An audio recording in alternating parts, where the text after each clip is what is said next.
শুভরাত্রি বন্ধুরা, আবারও আজকে দিন শেষে একটা নতুন কবিতা এবং সেটা স্বরচিত। দেখো তোমাদের কেমন লাগে। ভালোবাসা মানে কেবলমাত্র রোমান্টিকতা নয়, ভালোবাসা মানেই হলো সুখ। এমন একজন সঙ্গীকে পেয়ে সুখে থাকা যে তোমার সবচেয়ে ভালো বন্ধু। একজন সেরা বন্ধুই গভীর সহচর্যে প্রেম নিহিত থাকে, যে কেবলমাত্র বন্ধু নয়, প্রেমিকও। কখনো কখনো হাসি, ফিসফিসিয়ে বলা আত্মবিশ্বাস, অটল সমর্থন এবং আরামদায়ক নীরবতার মধ্যেই গভীর এবং স্থায়ী আনন্দ পাওয়া সম্ভব।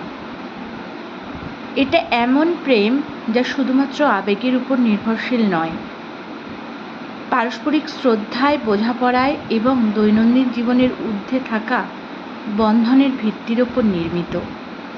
এটা এমন প্রেম যা আত্মাকে করে লালন, একটি বন্ধুত্ব বা হৃদয়কে শক্তিশালী করে, একটা অংশীদারিত্ব যা জীবনের প্রতিটি বিষয়ে সমৃদ্ধ করে। তো সবাইকে শুভরাত্রি, সবাই খুব ভালো থেকো, সুস্থ থেকো, আর একটু লাইক কমেন্ট শেয়ার করে পাশে থেকো। Good night.